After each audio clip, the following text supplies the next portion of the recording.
जी नमस्कार दोस्तों। आवाज़े कहानी रवि की ज़ुबानी की 18वीं कड़ी में मैं रवि शर्मा आपका स्वागत करता हूं। दोस्तों, आज मैं लेके आया हूं महान लेखक कृष्ण चंद्र जी की कहानी पालकी, जो उनकी यादों की चिनार संकलित नावल में से ली गई है। और ये मेरी बहुत दिल के करीब है, ये उनकी याद, ये कहानी, और मैं चाहता था आपके सामने रूबरू करूं। तो पेश है कहानी पालकी। थानेदार नियाज अहमद मेरे पिताजी का बहुत दोस्त था। देखने में वो मेरे पिताजी से भी सुंदर था। मेरे पिताजी की सूरत शक्ल बड़ी अच्छी थी और उनका कद भी 5 फुट 11 इंच था।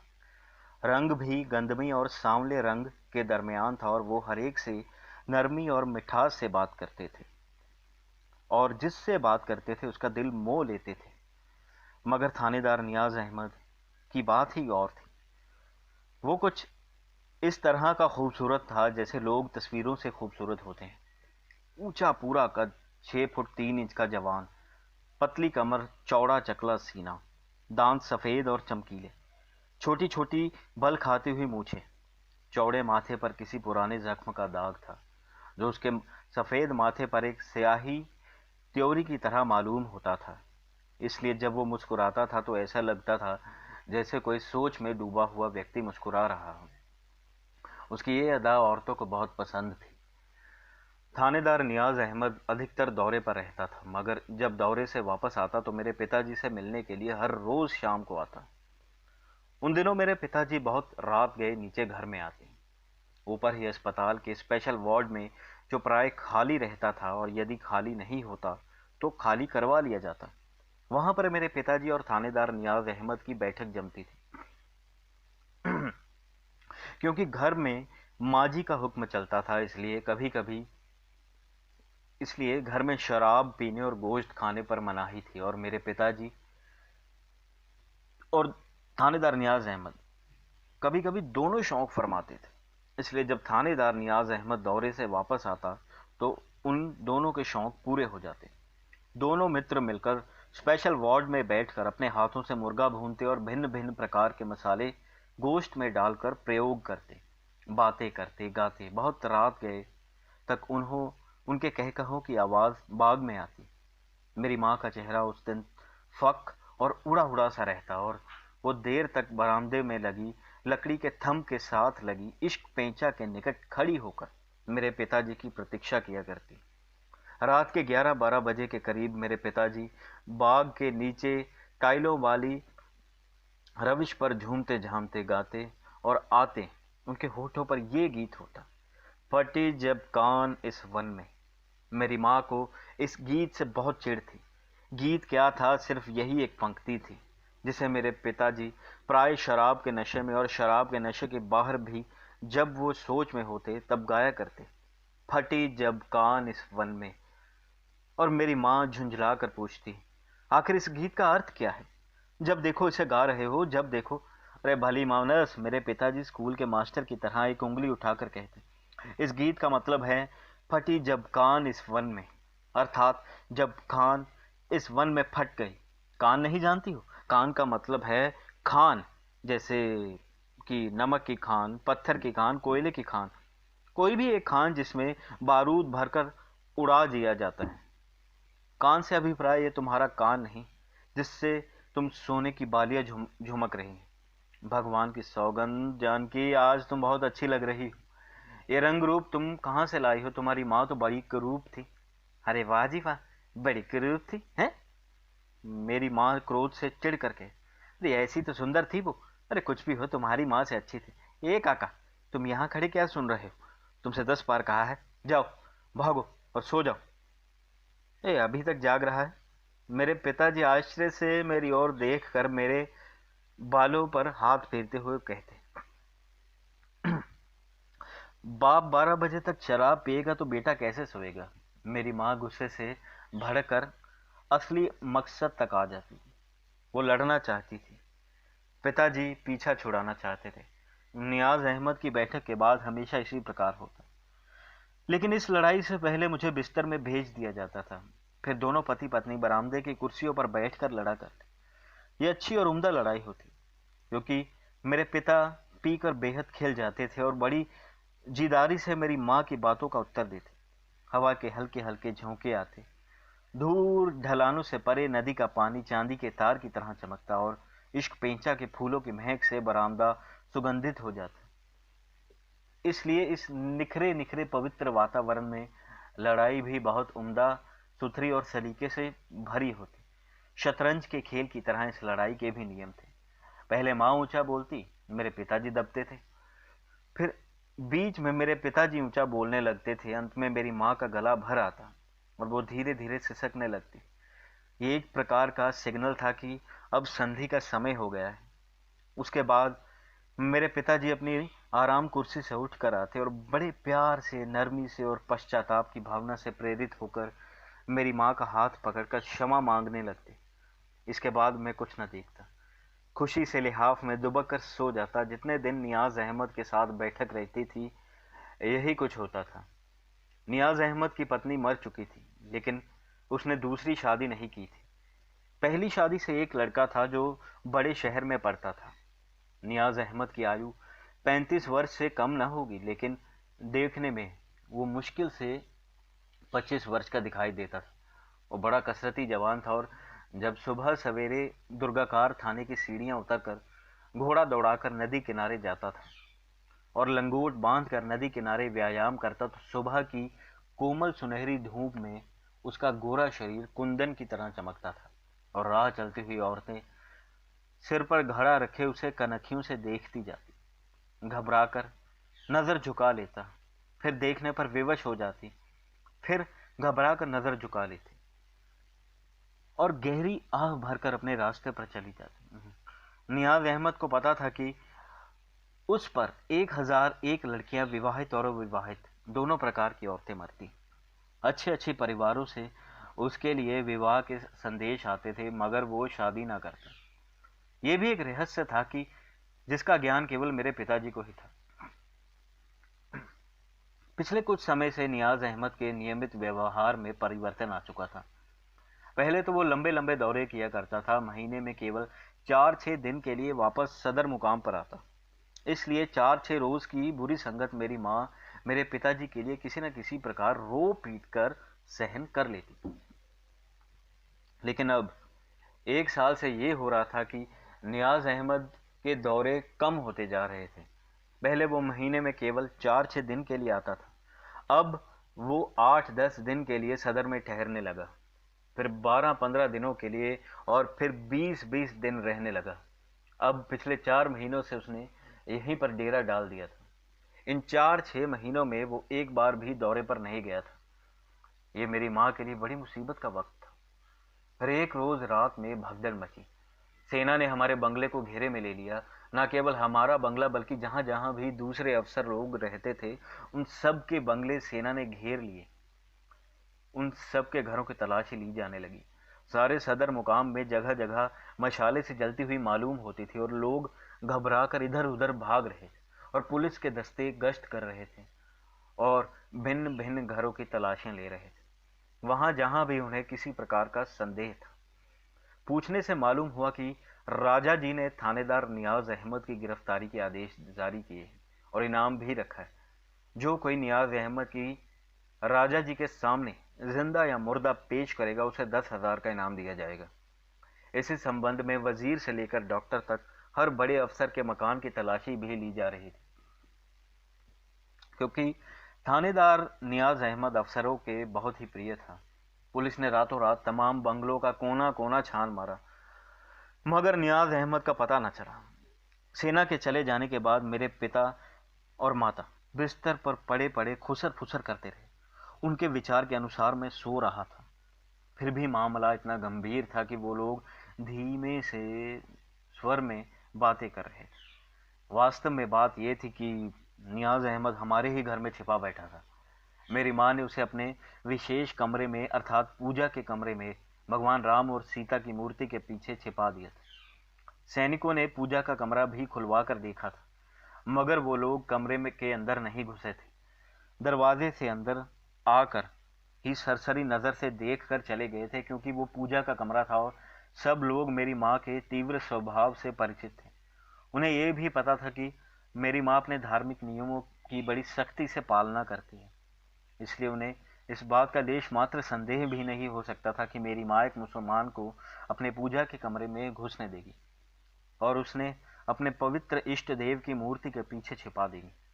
और वास्तव में मेरी माँ ऐसा कभी न करती यदि मेरे पिता लड़ झगड़ कर इसके लिए विवश ना कर देते। मेरी माँ तो जब भी इसे तब भी इसे न मानी, लेकिन मेरे पिता ने क्रोध से आकर नदी में डूब जाने की धमकी दी, मगर सेना के जाने के बाद वो धीरे धीरे मेरे पिता से झगड़ने लगी।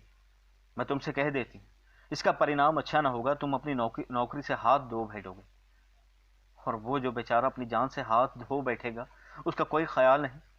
अरे जैसी उसकी करतूत वैसे वो फल पाएगा। उसने ऐसा क्यों किया? अरे उसने कहाँ कुछ किया। जब राजा जी की बहन ही उस पर मोहित हो गई तो और वो क्या करता? अरे क्या करता? मेरी माँ क्रोध से बोली। अरे उसे मना कर देता, राजा राजा है, नौकर नौकर है, फिर वो हिंदू वो मुसलमान। इसका परिणाम कभी अच्छा नहीं हो सकता, इससे दोनों का धर्म भ्रष्ट होता। अरे प्रेम धर्म नहीं देखता। ये तुम तो नास्तिक हो। मैं तो समझी थी कि तुम आर्य समाजी हो, तुम एक मुसलमान हो, तुम एक मुसलमान को अपने घर में शरण दे रहे हो, लेकिन तुम तो आर्य समाजों से भी बे गुजरे हो, तुम तो पक्के नास्तिक हो। देखो मित्रता भी कोई चीज है, अरे और कोई धर्म कोई चीज नहीं। अपने धर्म का तो तुम्हें कोई ख्याल नहीं। उसकी ये हिम्मत कि तुम्हारे राजा की बहन से प्यार करने वाला चला है, और तुम्हारी ये गैरत कि उसे घर में अपने शरण दे रहे हो। अरे जानकी! मेरे पिताजी ने अपने बिस्तर से उठकर जोर से मेरी माँ की बाँह पकड़ ली और उसे समझाते हुए बोले, तुम नहीं जानती हो, मित्रता भी एक मजहब है, वो स्वयं एक धर्म है, उसके अपने नियम हैं जिस प्रकार तुम्हारे धर्म के नियम। मेरी माँ ने अपनी बाँह छुड़ाते हुए कहा, होगे, लेकिन इसका यह मतलब नहीं कि तुम अपने धर्म के नियमों को मेरे घर के नियमों पर लाद दो। जिस मंदिर में मैं तुम्हें स्नान के लिए किए बिना नहीं जाने देती, उसी मंदिर में तुमने अपने मुसलमान मित्र को छुपा दिया। न जाने भगवान मुझे इसकी क्या क्या सजा देंगे, क्योंकि मैंने उनका मंदिर भ्रष्ट कर दिया। जीवन भर जो काम मैंने कभी नहीं किया, तुमने वो भी मुझसे करवा दिया। मेरी माँ रोने लगी। पिताजी उसे दिलासा देने लगे। चंद दिनों की बात है, इसके बाद जब मामला जरा ठंडा पड़ेगा, पुलिस और फौज की दौड़ धूप कम होगी, वो खुद ही हमारा घर छोड़ देगा और इस इलाके से भाग जाएगा। यहाँ रहकर तो उसकी जान को भी खतरा है। उसकी जान को ही नहीं, तुम्हारी जान को भी। ये मत भूलो कि तुम राजा जी के नौकर हो, और नौकर होते हुए दर पर्दा उनसे विश्वासघात कर रहे हो। मैं अब तुमसे ज्यादा नहीं कहती, बस इतना कहती हूँ कि अपने दोस्त से कह दो कि संक्रांति से पहले वो यहाँ से अपना मुंह काला कर ले। संक्रांति के दिन मैं इस मंदिर को गंगा जल से धोकर पवित्र करूंगी और मिसर जी को बुलवाकर 21 दिन की पूजा रखूंगी, यज्ञ करूंगी, हवन करूंगी, प्रायश्चित का भोग 21 ब्राह्मण को खिलाऊंगी। तब जाके कहीं मेरे हृदय को शांति मिलेगी। दूसरे कमरे में कुछ आहट सी हुई। मेरे पिताजी ने घबराकर कहा, अरे आहिस्ता बोलो, कहीं सुन ना ले। सुन ले तो अच्छा है। मेरी माँ ने फिर झुंझला के ऊंची आवाज में बोली। कहकर मेरे पिताजी ने मुंह के ऊपर हाथ रख दिया। फिर उन्होंने फूंक मारकर लैंप बुझा दिया। साथ वाले कमरे में जो पूजा का कमरा था, नियाज अहमद को छिपाया गया था, उस कमरे में फिर जरा सी आहट हुई। फिर चारों तरफ खामोशी छा गई। इन दोनों कमरों के दरमियान का दरवाजा दूसरी तरफ से बंद था, रोशनदान जरा सा खुला था। पिताजी ने मेरी माँ से कहा, कल सवेरे इस रोशनदान के शीशे पर स्याही फेरकर इसे भी बंद करा दो। बहुत अच्छा, मेरी माँ ने धीमे स्वर में कहा। फिर वो सोने से पहले मुंह ही मुंह में कोई मंत्र जाप करने लगी। ये उनका रोज का नियम था। दूसरे दिन मेरी माँ सबसे पहले सुबह उठ गई। अभी नौकर लोग सोए पड़े थे कि उन्होंने नियाज अहमद के लिए चाय और नाश्ते का सामान तैयार कर लिया और सब कुछ एक ट्रे में सजाकर पूजा के कमरे में ले गए। मगर फिर फौरन ही लौट आए। जल्दी जल्दी बेडरूम में आकर उन्होंने मेरे पिताजी को जगाया और फिर उनसे कुछ कहा। दोनों के चेहरे पर हवाइयां उड़ने लगी। मेरे पिताजी जल्दी जल्दी बिस्तर से बाहर निकले और पैजामे का इजार बंद उड़ाते हुए बोले, किधर, कहाँ, कैसे? मेरी माँ बोली, तुम खुद चलकर देख लो ना। पिताजी भागे भागे पूजा के कमरे में गए, मगर वो वहां कोई नहीं था। पूजा के कमरे में नियाज अहमद नहीं था। कमरे के पिछवाड़े की एक खिड़की खुली थी। रात के अंधेरे में खिड़की खोलकर वो फरार हो गया। उस दिन सुबह 8 बजे के करीब दुर्गाकार थाने की सीढ़ियों के नीचे कच्ची सड़क पर जो नदी को जाती थी नियाज अहमद की लाश पाई गई। किसी ने उसे मारकर उसके 2 टुकड़े कर दिए थे और कोई जिंदा या मुर्दा उसकी गिरफ्तारी का इनाम लेने के लिए भी नहीं आया था। मेरे पिताजी उस वक्त नहा धोकर कपड़े बदलकर नाश्ता कर रहे थे जब अस्पताल के चपरासी ने उन्हें आकर सूचना दी कि नियाज अहमद की लाश पोस्टमार्टम के लिए लाश घर में आ चुकी। पिताजी ने घूर कर क्रोधित नजरों से मेरी माँ की ओर देखा और माँ ने भयभीत होकर अपनी नजरें झुका ली। पिताजी नाश्ता खाए बिना कमरे से बाहर निकल गए और मेरी माँ का हाथ से चाय का प्याला गिरकर फर्श पर टूट गया और वो कुर्सी पर झुककर रोने लगी। 2 दिन तक मेरे पिताजी ने खाना नहीं खाया और कई दिनों तक उन्होंने मेरी माँ से बात नहीं। फिर संक्रांति आ गई और मैं हमेशा की तरह सतनाजे में तुला और मेरी कोरी धोती मिसर जी को दे दी गई और माँ मुझे गुरुद्वारे ले गई। फिर गुरुद्वारे के बाहर के मंदिर में हमने घंटे बजाए और फिर हम वहाँ से शाह मुराद के मज़ार की ओर चल दिए। लेकिन आज मेरी माँ बहुत उदास थी। थोड़ी थोड़ी देर बाद न जाने क्या सोचकर उनकी पलकें भीग जाती थी। जब हम ढक्की उतरकर शाह मुराद के मज़ार के निकट पहुंचे तो क्या देखा कि मज़ार के करीब की सुनसान पगडंडी पर शाही महल की एक पालकी रखी है और उसके इर्द गिर्द 4 कहार खड़े। मेरी माँ शाही डोली को देखकर वहीं ठिठक गई। वो मुझे लेकर चक्री के एक वृक्ष की ओट में हो गए और देर तक चुप्पी खड़ी रही। आखिर उन्होंने मुझसे धीमे स्वर में कहा, तू बच्चा है, तुझे शाही महल के कहार जाने देंगे, जा देख तो सही कि मज़ार पर क्या हो रहा है। माँ वहीं चक्री के वृक्ष की ओट में छिपी खड़ी रही। मैं उनकी आज्ञा पाते ही बगतट भागा और पांव से कंकड़ उड़ाता पत्थरों को ठोकरे मारता हुआ मज़ार की तरफ दौड़ता हुआ चला गया जिधर घनी बेरियों का झाड़ था। कहारों ने तो मुझसे कुछ नहीं कहा लेकिन जर्रे ने मुझे दूर से देख लिया और उसने मुझे देखते ही इशारे से वहीं रुक जाने को कहा। मैं वहीं झाड़ी के करीब दुबक गया। मैंने समझा ये भी जर्रे का कोई नया खेल है। चुपके से जर्रा मेरे पास आकर आहिस्ता से बोला, मज़ार पर कोई नहीं जा सकता इस वक्त। अरे क्यों? मैंने धीरे से पूछा। जर्रे ने मेरी बात का कोई उत्तर नहीं दिया, बस इतना कहा, मगर मैं तुमको ले चलूंगा। कैसे? मैंने फिर पूछा, मगर जर्रे ने मेरी बात का कोई उत्तर नहीं दिया। वो मुझे सन्नाटे की झाड़ियों के पीछे से घुटनों के बल चलकर वही दौड़कर कहीं दुबक कर बेरियों की झाड़ियों के अंदर ले गए।